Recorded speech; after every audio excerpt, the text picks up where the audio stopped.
Welcome to Azeroth United, a weekly podcast about World of Warcraft. My name is Denethar, and I am your host. Welcome, everyone. Thank you so much for joining us. Today is Friday, January 31st, and this is episode 72 of Azeroth United. Yes, it's been a few days since we recorded last. I've been a little busy with some other things, mostly work and some family things. So there's no excuse. I should have made time for you. You all are very important to me, and this is a very important endeavor that I'm undertaking to bring to you the just conversation about the World of Warcraft, the game that we love, and the world of Azeroth. So anyway, we do have a great show lined up for you today. We've got a lot of news that dropped in the past 9 days since the last record. There's been a lot of topics. Mythic Plus, Cataclysm Classic. There's so much going on, all the 11.1 stuff. We're going to try and get through as much of it as we can. And there you go. So pull up a chair, sit back, relax, and enjoy. And as always, if you have any questions or comments about the podcast, or if you have a particular topic that you'd like to hear discussed, please email us at azerothunitedpod@gmail.com. Also, if you're really enjoying the show and you would like to leave us a 5-star review, that would really help us out on Apple Podcasts or Spotify or whatever podcast app you happen to be using. But Apple Podcasts and Spotify are the two biggest ones. So if you are inclined to do so, we'd be very, very grateful. And if you write a review, I will read it on the air. If you are one of the people that would like to help us out monetarily, you can consider joining our Patreon. These are the people who give their IRL money to help out the production costs for Azeroth United. So if you are interested in that, you can visit our Patreon. It is patreon.com/Azeroth United. And at this point, I'd like to take a moment to thank our two patrons, our two friend of the show patrons. So we have Judge Omni and Stug Life. So thank you very much to the two of you. And there you go. Now, that's my spiel. That's the whole thing. But yeah, anyway, they give their money, and it really helps. So, thank you. All right. Before we get to the news, I will do a very quick rundown of what I got up to last week in WoW, because I didn't get up to a whole bunch. I did a lot, but I didn't do a lot that was noteworthy. The biggest thing that I did was I left my guild. So last week, after Wednesday's raid, things were a little tense. And guild management was not thrilled with the way things were going. And so there was some complaining and some yelling and some banning of people from Discord. And I very politely and discreetly thanked everyone for the opportunity, and I left the guild. No fuss. I don't need to throw a temper tantrum. That being said, I am going to try and get some of the now ex-guildies on the podcast to talk about the goings-on in that guild, just for fun, just to kind of blow off some steam. And, we've got some stories to tell. So, if that's something you're interested in, I will be doing that in a future episode here on Azeroth United. So, there was no raid for me these past couple days. No raid on so I'm done raiding for season 1. I am still trying to get my druid geared up, but honestly, I ran through and I did some stuff on the druid, and I don't know, I'm not feeling it. So I don't know what I'm gonna do. I might stick with the Havoc Demon Hunter and just go DPS. And it's harder to get groups with DPS, but honestly, that's where I'm having the most fun. So my damage just isn't great. I can do 1 or 2 million on trash packs in an M+, but for a raid boss, I'm lucky if I'm breaking 800. So I don't know. We'll see. It's a problem for future Denethar. So and the rest of the time I've spent doing Cataclysm Classic. That's been a lot of fun. I've got my paladin up to, he's just shy of 83.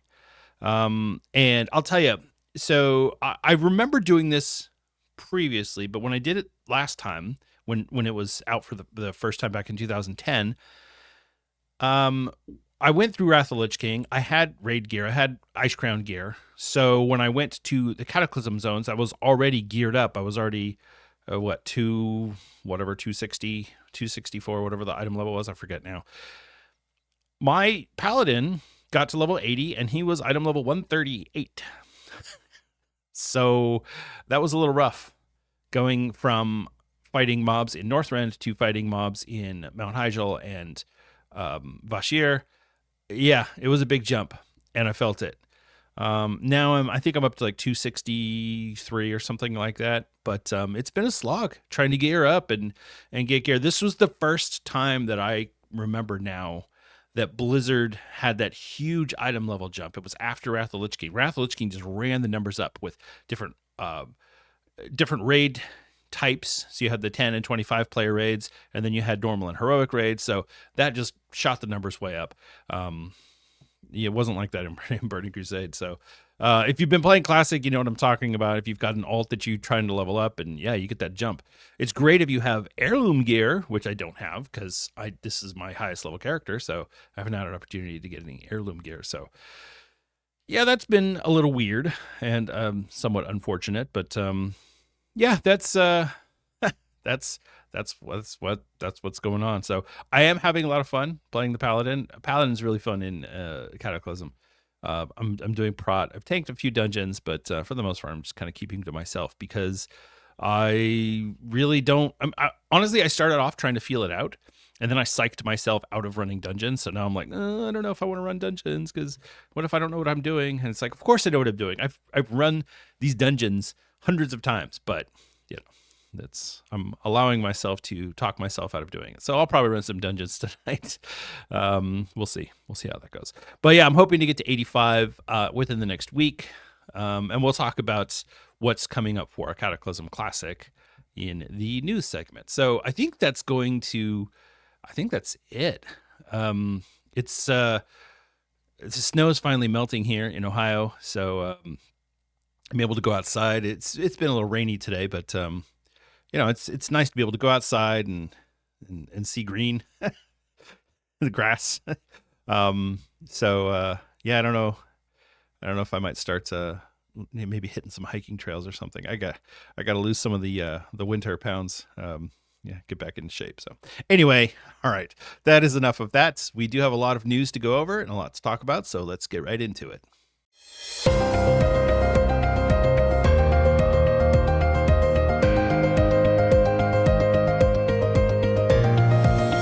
It's time for the news. In Blizzard news, so of course the big news for the last week was the Mythic Plus tuning changes that are being announced for Season 2. We'll get to that in just a minute. We're going to start off with the events going on, or at least starting off this week. And we'll just kind of go through the whole thing. The Great Push is now live. It started today, January 31st, with Group A. That's going to go through the weekend. And then next weekend will be Group B. And then the finals will be the weekend after that. It sounds like there was a 21 Arakara in the time trials. So look to see that. Maybe Mr. Tierna Scythe going up there.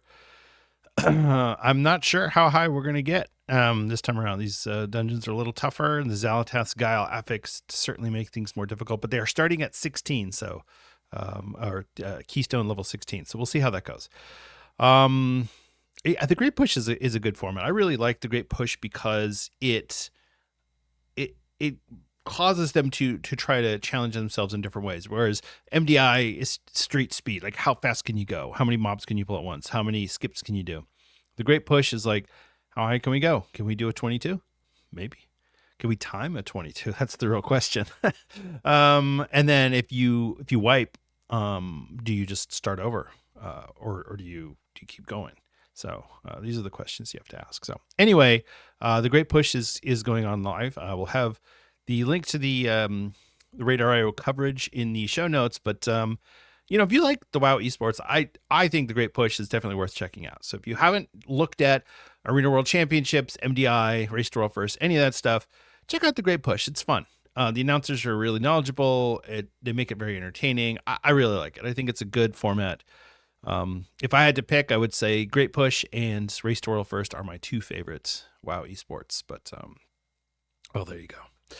All right. The Plunderstorm Creator Royale, speaking of esports, has finished. And so there was Gingy and Mears won it, but they were fourth place on points. But what the rules were is anybody in the top 10 could win it if they came in first in the last round 7. And so what they did is they used a tower roof inside of Stromgarde Keep to avoid the lightning strikes from the storm, and they basically won the match without killing anyone, which is, I mean, Blizzard, come on, that's dumb. What is the point of having the winners of the Plunderstorm match be the people that hid in the tower?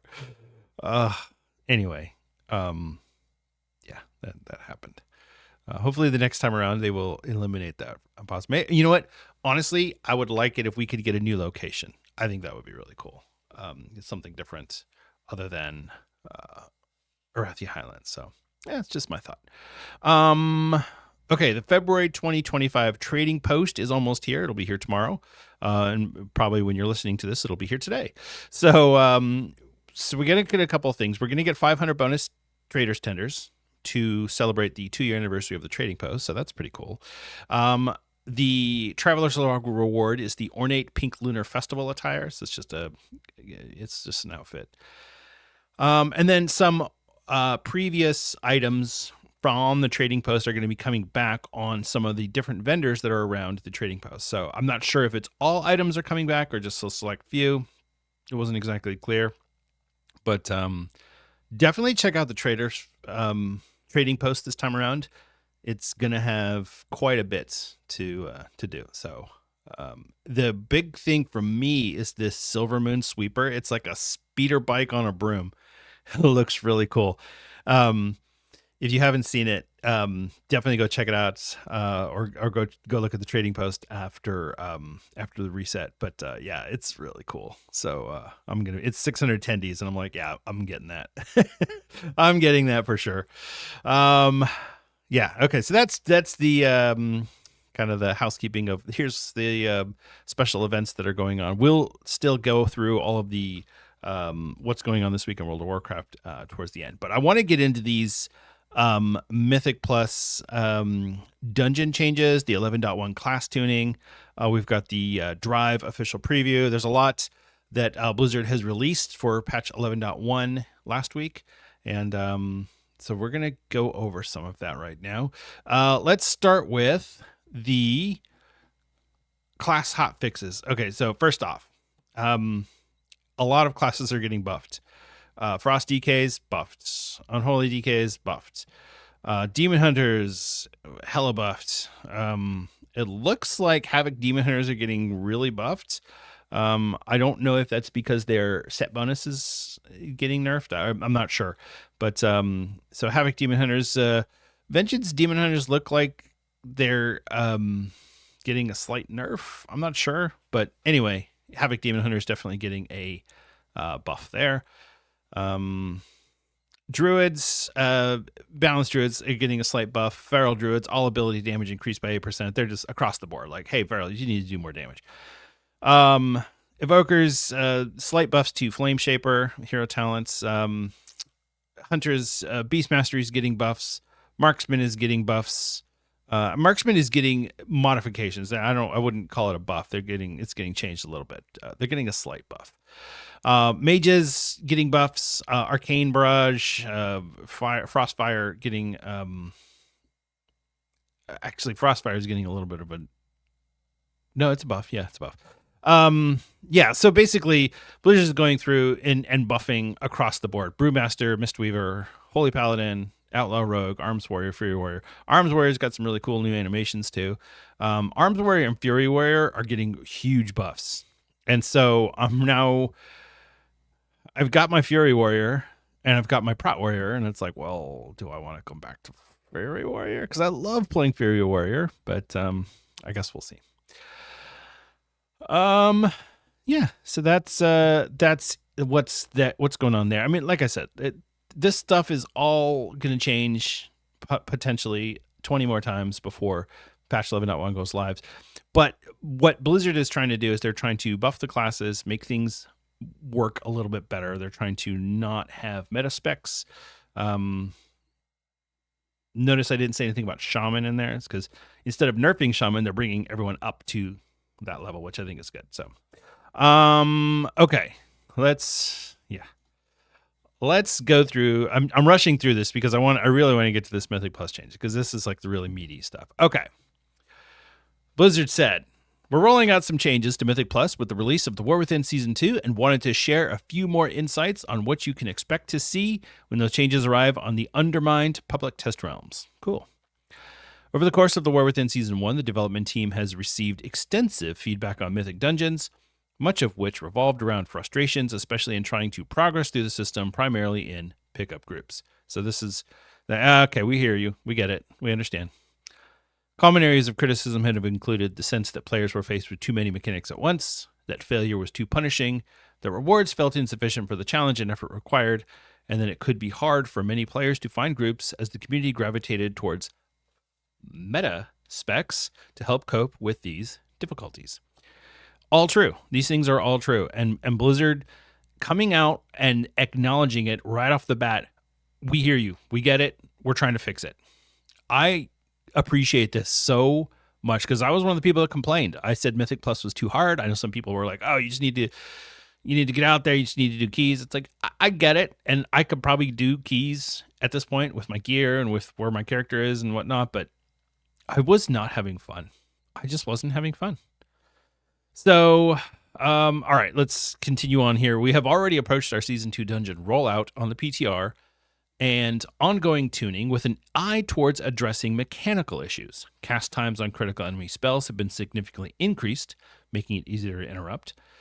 Tank damage spikes reduced in magnitude and or given better telegraphs. The overall number of threats in an average pack of enemies has been reduced and more. So they're trying, rather than just reducing numbers or something, they're trying to actually go in and find the cause of these issues, which is some of the trash is too hard. Some of the tank busters are too hard to, if you have it all pre-programmed and you know every single step that you're supposed to do, and you've got every cooldown memorized, yeah, sure. But they're targeting people who are going in there and trying to do the system, and they don't have this high level of expertise. They're not running 12s, 15s, 17s. They're running 3s and 7s. And that's where people are running into trouble. And then they drop out of the system because they go, this isn't fun, like me. We've also made rewards to let's try this one more time. We also made improvements to rewards and especially reducing the penalty of failing to finish the dungeon within the timer in the Siren Isle content update, but we understood that there was still more to do in order to fully address the feedback we've been hearing. Now, as we approach our second season, we have a chance to make some broader changes to the structure of Mythic dungeon progression. Okay. All right. This is good. Here we go. One more thing. A factor that we see as an underlying cause of many of the cited issues is the lack of smooth and healthy difficulty reward progression in the current system, and rewards are an essential part of that picture. Okay. So we're starting off with rewards, right? And I've already gone through this a few times trying to make heads or tails of it because there's a lot to unpack in this. So they're starting off with the rewards. And this is something that I noticed really early on, is that the rewards seemed skewed.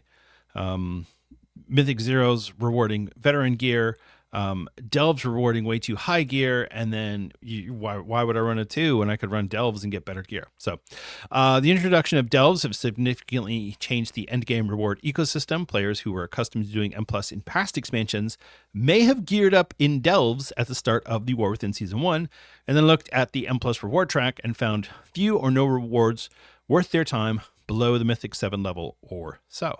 That had two main effects. Lots of players would enter the system at Mythic 7 since they didn't need more champion gear, and Mythic 7 was the first level to drop hero track items from each run. However, often these players frankly lacked the dungeon experience required to succeed at that level, dealing with a 77% bonus to enemy health and damage, on top of Challenger's Peril. Making deaths more costly was never designed to be an environment in which to learn mechanics for the first time, and yet many players ended up doing just that. This heavily impacted success rates, led to a sense of inconsistency from group to group, and made many players more wary and more selective in filling groups for their keys. So this is something that a lot of people have talked about, is that in that range, that 7-8 range, is some of the worst Mythic Plus that you could possibly do. 5, 6, 7, 8, in that area. Some people would say, I'm going to get into Mythic Plus and I'll drop down a little bit. Like I want to run a 7, but I'll start with a 5 because I feel like I could do a 5. No, if you don't know what you're doing, 5s are too hard. But especially if you try and do a 7, it's way too hard. It says, meanwhile, keys in the 2 to 6 range had a shallow applicant pool, especially past the first weeks of the season.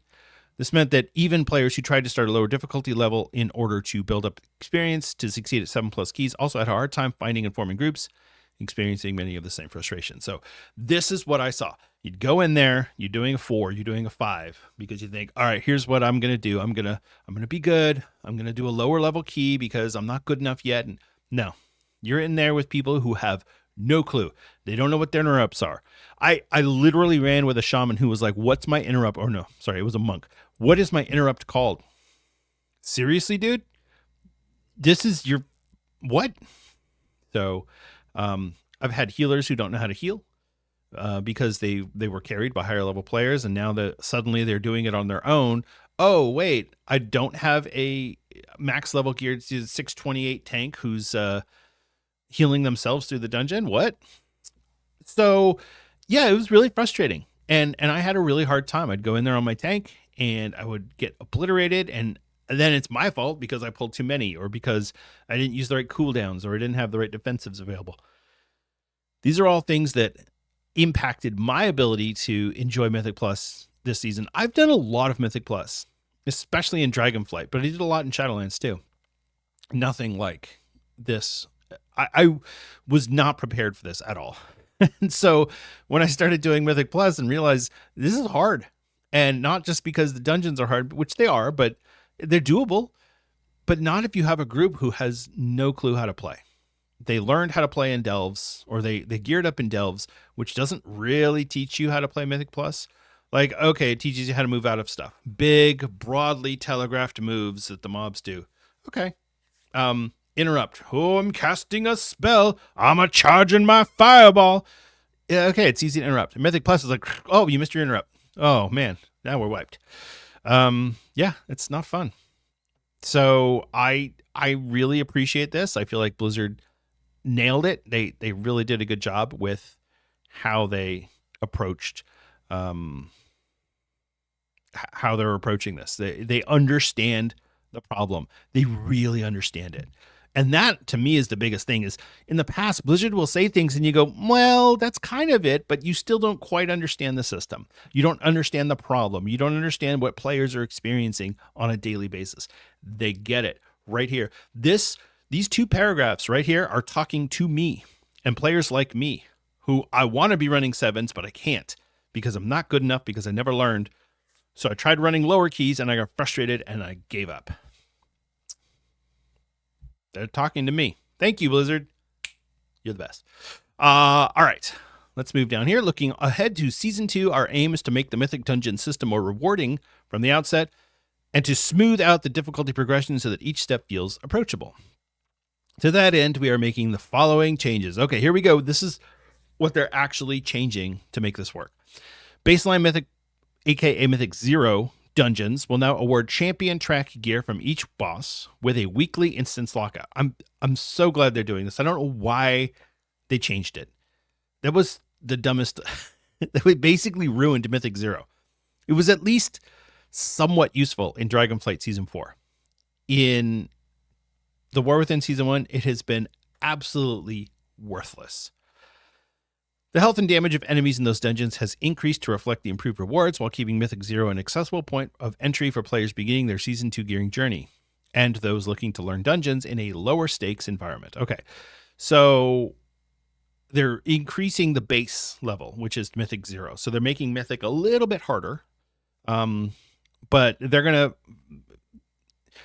I think that's fine, because running Mythic 0s, while it's still challenging, especially if you have a group of people who are new to Mythic dungeons, it's doable. And you can take the time to go, all right, let's learn this mechanic now when we don't have a timer, we don't have a mob counter, we just have a Mythic dungeon. Let's do it now the correct way, so that when we do a keystone, we're doing it right.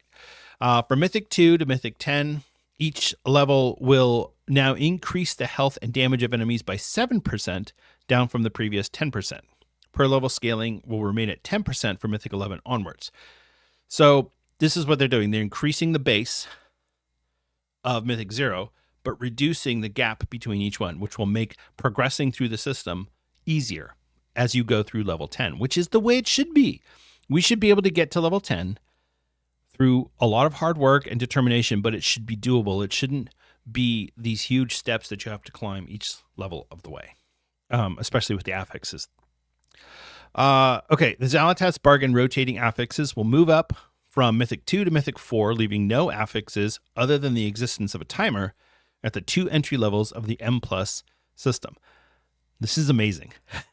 This is amazing because it teaches you how to do Mythic Plus without the added aggravation of, oh my gosh, this person doesn't know how to do the affix, and they just wiped us. So this is great. I love it. And I do feel like this is a really good way to lead into Mythic Plus Dungeon Finder. So I'm sure that'll be coming down the road. But for now, we're just doing 2 and 3. We'll have no affix except for the timer and the mob counter. And that's it. And then it'll just be, each one will be 7% higher than the previous one. So, you know, this is a really good start. This is how you build an on-ramp into a difficult system. Mythic Plus is difficult. I don't care how, oh, it's so easy for me. That's great. It is difficult.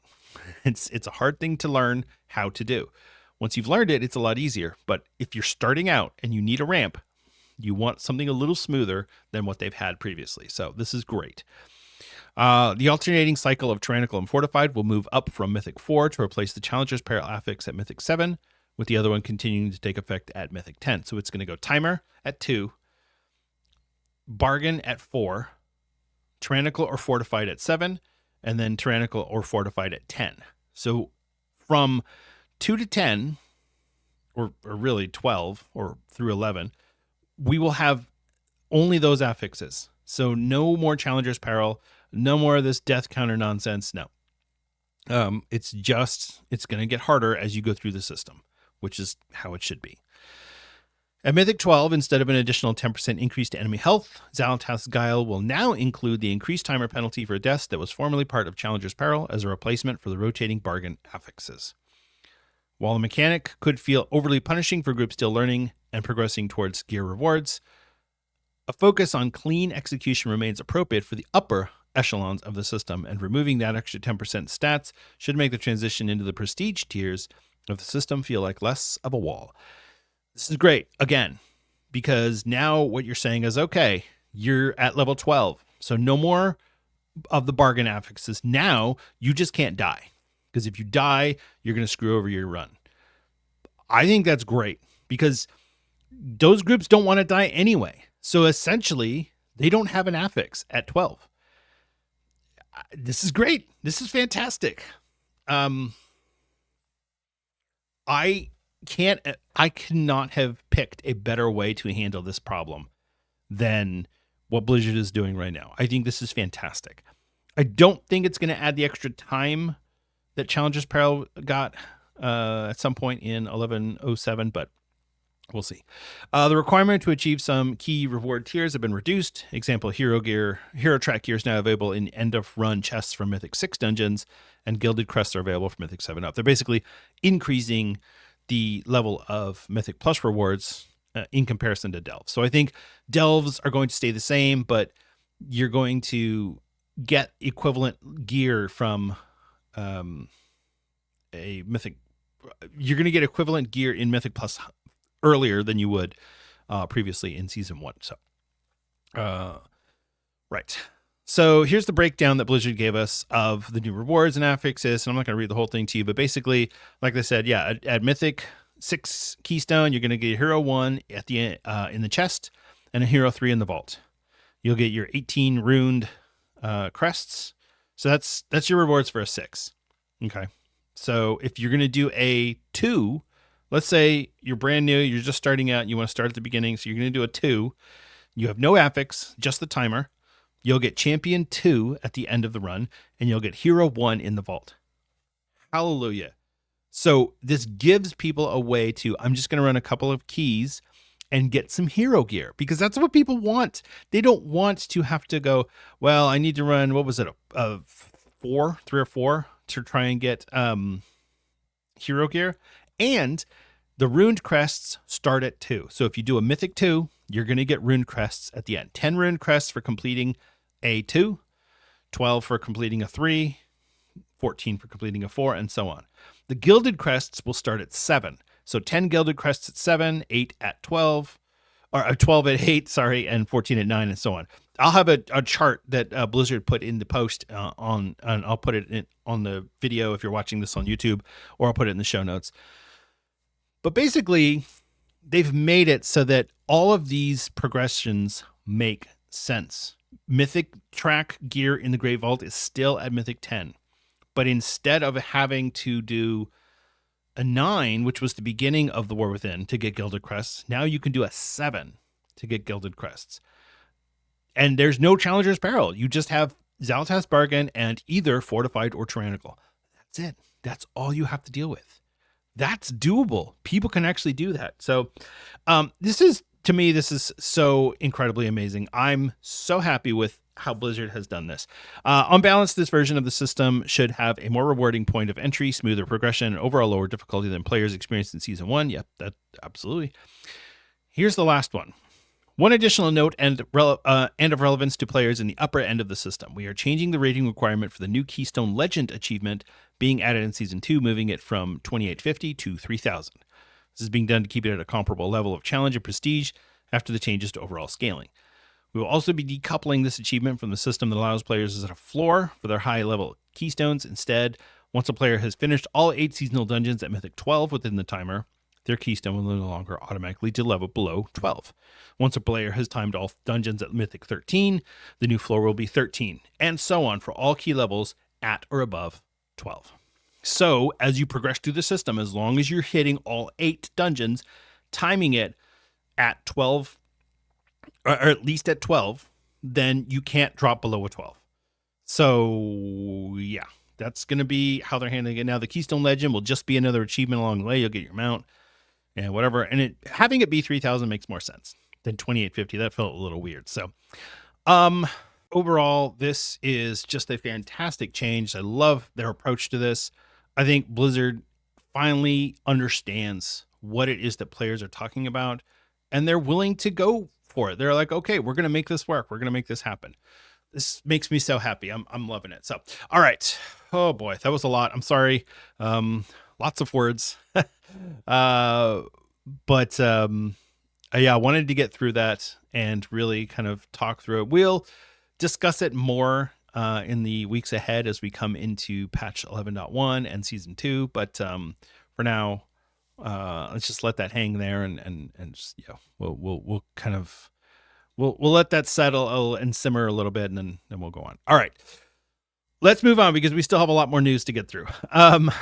In Blizzard released the official preview for the D.R.I.V.E system, which is the new mount system in Undermine. You can read through it. I'm not going to read through the whole thing, but just one of the biggest things is the customizations are, they're trying to create a system whereby you can customize it based on your needs. So if you want to have faster acceleration, then you might sacrifice your top speed or whatever, your wheel type, maybe your wheels turn better. But the idea is you're not going to be able to build a supercar. You can have certain things, but you have to be able to modify your car to fit what it is that you're looking for. So check that out. Read through it. There's a little video on there. I mean, it's, if you really want to see it before the patch goes live, go on the PTR. That's the best way to do it. I would definitely recommend that versus trying to read their posts, because sometimes their posts are a little cumbersome with words. Let's go with that. Yeah. So, all right. In Season of Discovery, we're going to switch over to Classic now. The Phase 7 has gone live as of this week, actually. So Karzon Crypts is now open. So it's the new dungeon. And this has a 24-hour lockout. It's kind of like a whole new dungeon experience. So I think it's really cool what they're cooking with over there, and I think that it's kind of a preview of the type of thing that we're going to see for a Classic Plus. There was a post on the Blizzard job forum, and I saw it on Reddit, and they were looking for QA developers for WoW Classic, which means that they're going to be developing for WoW Classic, which means we're getting Classic Plus. So I know that I was kind of questioning whether or not we were actually going to get a Classic Plus after there was no mention of it in the Warcraft Direct last year, but it looks like we're getting it. So, because there's no reason for them to develop for Classic unless it's for Classic Plus. So, and then the Scourge Invasion has begun already for Naxxramas.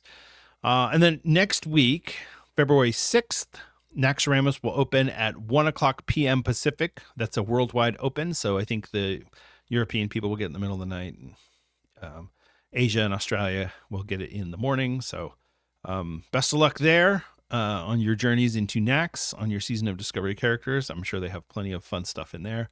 They did put it back on the PTR momentarily, so I guess they were making some last minute changes. But yeah, Season of Discovery has been fun. It's been interesting to see kind of Blizzard's take on how they could modify the game. And they were very careful not to call it a Classic Plus, which I think was wise, because if they had, then people would have been upset. But I think it really showed them what worked, what didn't work, what type of things that players want, what type of things that could be into a Classic Plus going forward.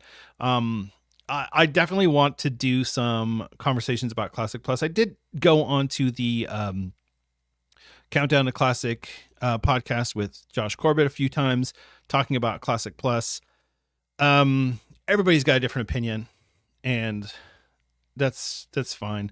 But I would like to get some people to talk about Classic Plus, maybe in a less aggressive manner than the Countdown to Classic crew would do. So just, kind of let's talk about what we each individually want and how realistic it is to ask Blizzard to do this or that. I want Rep Paladins to be viable. Okay, that's fine.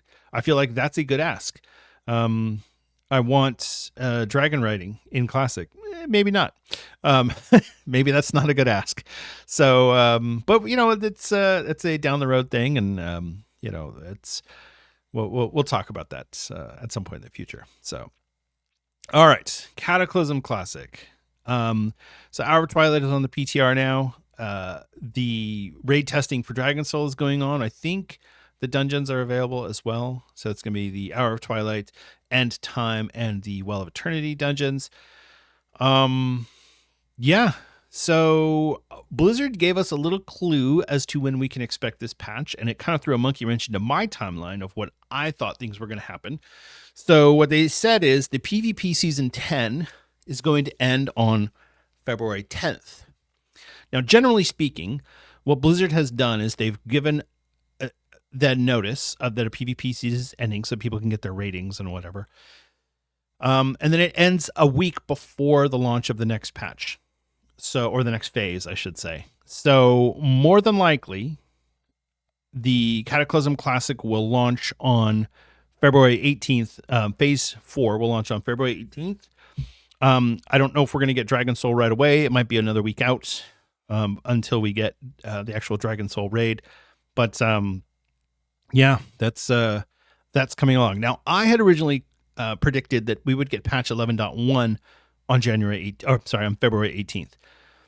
That's obviously not going to be the case if Cataclysm Classic Phase 4 is happening on that day. I can't imagine that they would release both of them on the same day. So probably what will happen is patch 11.1 is going to be pushed out to February 25th, which puts Season 2 starting on the 4th of March. So March 4th for Season 2, February 25th for patch 11.1. I can see that happening. Now, once we get Cataclysm Classic Phase 4, it's now a waiting game to when we get some sort of Mists of Pandaria Classic beta.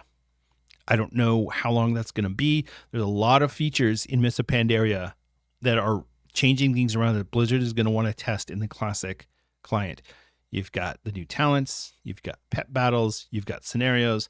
There's a lot of things in there that they're going to need to make sure work before Mythic Pandaria Classic can go live. So I would suspect that within 2 months, we will see a beta for Mythic Pandaria Classic. I'm guessing April. If we get an alpha, it'll be probably even sooner, but I don't know that we'll get an alpha. This is pre-existing content, so they don't have to develop new content. They just have to QA test everything. So we'll see. And they might develop some new content. Who knows? We are definitely in the some changes era now. So, yeah, it's interesting. But, yeah, Cataclysm Classic, nearing its end. One other thing that Blizzard mentioned, which I thought was kind of interesting, is that there will not be a raid finder for Cataclysm Classic. Originally, Raid Finder back in 2011 launched with Dragon Soul, which was patch 4.4. Or 4.3.0, I believe.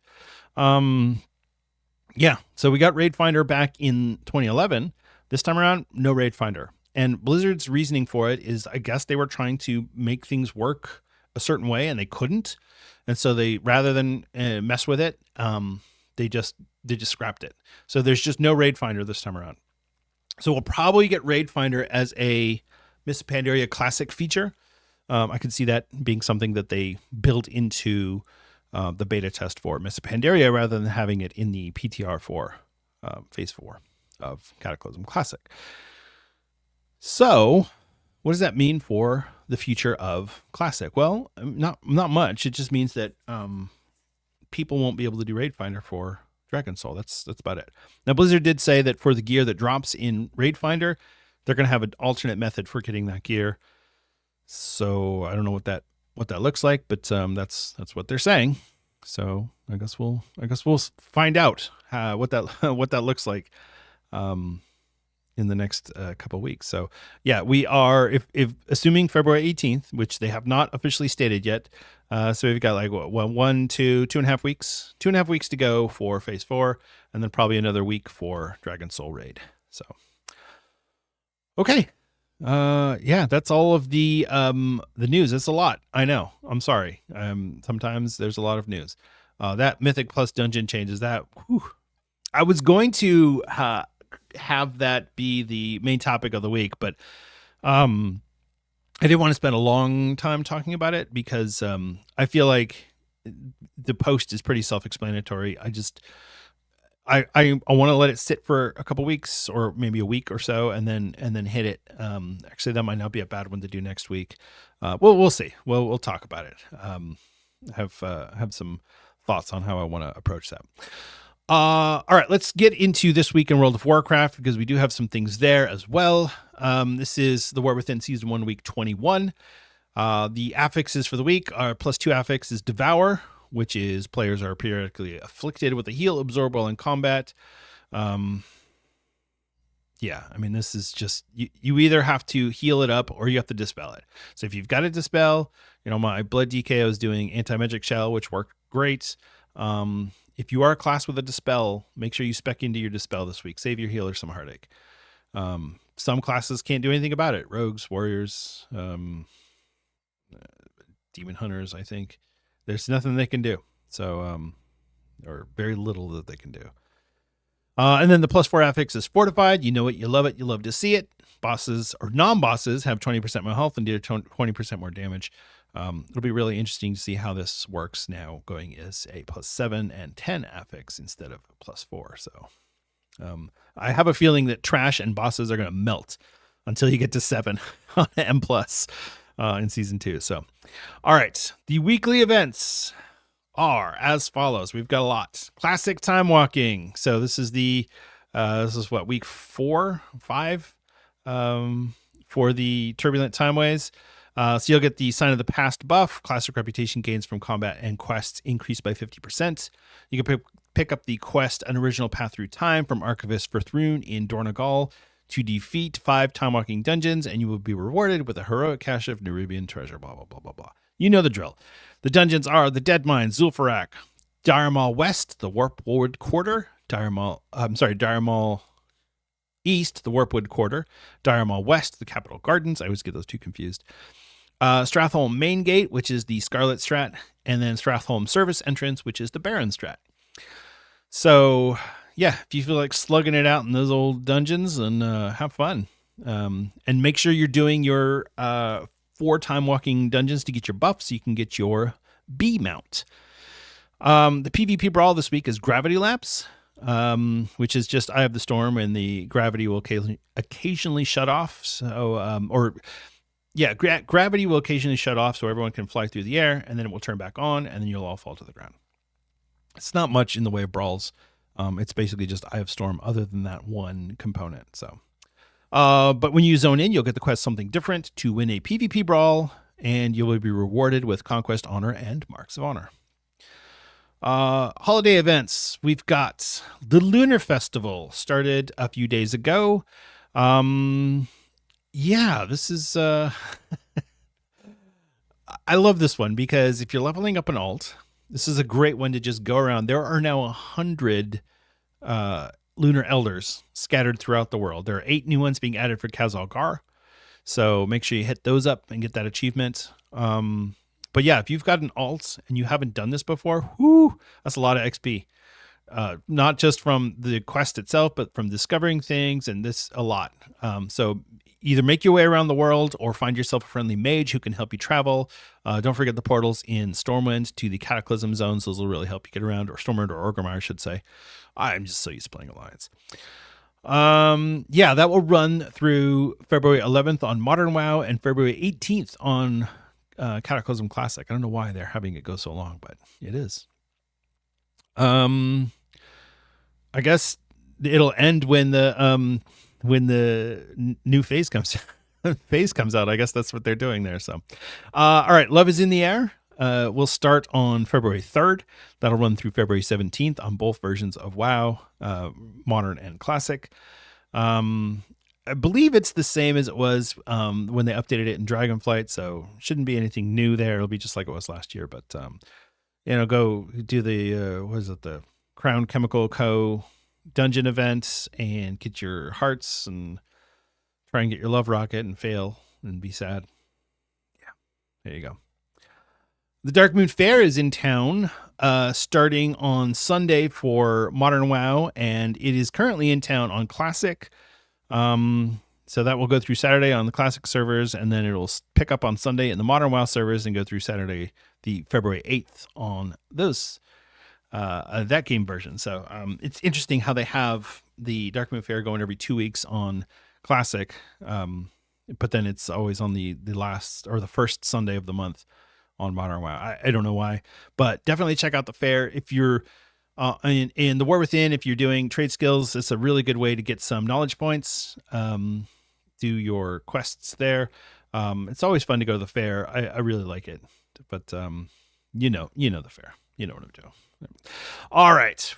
Was a lot of news. There's a lot to get through, but sometimes there are some weeks that are like this, and there are some weeks that are very sparse, and I have to really reach to try to find something to talk about. There was a Reddit post that so I don't know. It's feast or famine sometimes with this game. And right now we're definitely in the feasting stage. There's a lot going on. Blizzard is really cooking, having a good time. So hopefully this is a sign of what 2025 is going to look like. So, all right, that will do it there for the news. Let's get into our main topic of the week, which isn't really a main topic. I just wanted to kind of have a conversation about the future of the podcast. So we'll get into that next. It's time for the main topic of the week.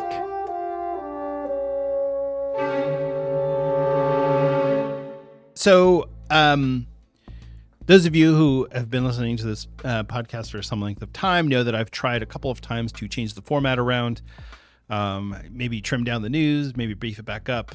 Maybe I've changed the segments. I've done a lot of things to try to, because I don't really know what I'm doing. I just want to talk about World of Warcraft, but I'm trying to have some structure here so that it's listenable. I don't want people to be frustrated because they're like, this guy just rambled for an hour. I don't even know what he's talking about. That's not a show that I want to produce. I want to have a show that has some structure. In the past few months, really since the summer, I've noticed a change in the way that the podcast is being being listened to and viewed on YouTube. There are definitely a number of things that I want to do to both improve the quality of the material that I'm producing here, and then expand it out. Try new things, try different things. I've been talking for a while about wanting to get some interviews going. Still trying to work on that. It's been hard for me because I haven't had the time to. I don't want to start committing to interviews when I don't actually have the time to be able to produce those shows. So I don't want to burn bridges by reaching out to people too soon. I've already talked to Dave Gagne from a solo queue about appearing on the show, and he has graciously shown some interest, but we have yet to figure out a schedule for that. So I'm definitely going to try and get that worked out if he's still interested in appearing on the show. I've got some other people in mind that I want to talk to. Like I said, I've got some friends that want to get on the show, and I'm happy to accommodate them. It doesn't have to be other podcasters or the YouTubers. It could be anybody who's interested in coming on the show. So, but that being said, one of the things that I want to do, and hopefully I can get some feedback from listeners about whether or not this is something you're even interested in, is I'm thinking about breaking up the show into different, not having different segments, but actually having a completely different show. So I'm thinking of having a WoW news episode where I go over the news for the week. And then having a more traditional podcast episode where maybe I have an interview, maybe it's a monologue episode, maybe it's a town hall where I have a few different people where I'm bringing people in to talk about a particular topic and kind of get everyone's opinion. My thought right now is to break the podcast up into two separate paths.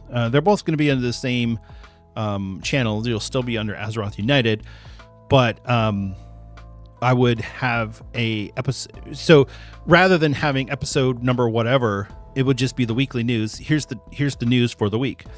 And then we'll have a podcast or an interview or a guest host or town hall episode that would be, this is the episode about this particular topic. I don't feel the need to keep track of the episode numbers like I have been. I don't feel like that's really getting me anything other than letting me know how many episodes I've produced, and maybe letting the people know if that's something that you're interested in. So again, like I said, I'm looking for feedback here. If you want to have me continue on with the podcast the way I have been, where I do the news and then I have a topic where I'm monologue about something, I might have a guest on, or it might just be me, or breaking it up into separate episodes where I have one episode that's the news for people who want to find out what's going on in World of Warcraft. They can check out that episode, or they can check it out on YouTube, however you want to do it. And then as I get people to get on the show, then those are going to be separate podcast episodes where it's just an interview, maybe a little bit of discussion about, what we got up to in World of Warcraft, that sort of thing, but not here's what's happening in World of Warcraft. Now, some of the town hall topics might be things that are relevant or things that are timely. So, like, for example, the Mythic Plus changes that are going to the War Within Season 2, that would be something that I would have a town hall discussion of, see what people think, see what people's suggestions are. Same thing with like Classic Plus. Maybe if Blizzard announces Classic Plus, then we would have a town hall discussion about what people are thinking about that. So these are kind of the thoughts that I have. The reason that this is becoming such an issue for me right now is I'm having a harder and harder time with my scheduling of the podcast. I don't always have the time to sit. Basically, for me, recording a hour-long podcast takes me about 2 hours. Between setting up, I have to set up and break down every time I record. I've got to do something with my hair because I've got this long hair that I've got to I don't know, try and tame somehow. It takes me about 2 hours to go through. Sometimes I have to start and stop based on technical issues. I'm not very proficient. I'm not a sound engineer. I'm an IT engineer. So if it's a computer problem, I can fix it. If it's a AV audiovisual problem, I'm going to struggle with it. So that's one thing, is that I'm trying to reduce the load on myself as far as time constraints. It's one thing to say, hey, I need to take an hour to record a quick news podcast. It's another thing to say, I need 2 hours plus another 2 hours to edit, 2+ hours to edit this behemoth of an episode down. And as I do more episodes that are bigger and more bringing more people in, I have no doubt that the episodes will get longer. So I'm trying to reduce that load on myself, so to make sure, because what I don't want to do is I don't want to get frustrated and go, well, this is too hard to keep up, so I'm going to reduce the number of episodes that I do, or I'm going to stop recording the podcast altogether. So anyway, like I said, I'm looking for feedback. So if you have a suggestion on how you'd like me to proceed, I'm like I said, I'm happy to continue doing things the way I have been, but it might not be at a regular date and time. I might not get an episode every week. It might be 10 days in between some episodes like it was this time. Or if I can do shorter episodes where I'm just going to do the news, or I'm just going to do an interview, or have a guest panel on, that's going to give me the flexibility to do more of those things. So that would also mean that I would probably have more episodes coming out at a time. They're just going to be shorter in length. So, and the other part of it is, I've heard from several people that I know who are interested in World of Warcraft and would like to hear about, or would like to listen to the podcast, but they don't want to listen for an hour. They're like, if you did a 20-minute news episode, I'd listen to that. Or if you had a 25-minute interview with someone, a streamer or a podcaster, I'd listen to that. But I don't want to listen to an entire hour of you talking about 5 different topics. So I don't know. These are the things that I'm kind of wrestling with right now. So like I said, any feedback you could provide would be great. If you think you like the idea of me splitting up the podcast into separate episodes, great. If you think that's a terrible idea, let me know. Either way, I don't know. I was originally, I'm sitting there trying to decide what to do, and I was like, screw it, I'm just going to change everything around. I was like, no, better to not make an emotional decision and regret it later. So that's kind of where I am on that. So like I said, any feedback would be very much appreciated. And yeah, hopefully we can continue to make these episodes, because honestly, I do have fun. Recording Azeroth United is one of the best things that I've been able to do. I just wish that I had started this years ago. But I started it now. So here we go. Yeah, that's that. All right. Anyway, like I said, not a huge main topic of the week, but something that I just wanted to discuss and kind of have an open question out there for people to, hit me up, email, comment on the YouTube video. You can hit me up on Twitter or Blue Sky. Those will both be the best places to get a hold of me. You can leave a review on Apple Podcasts or Spotify. These are all ways to get a hold of me through the podcasts or about the podcast. So I would definitely like to hear from all of you and hear what you have to think, or hear what you think and have to say. So, all right, that is going to wrap up our show for today. Thank you so very much for listening and for watching.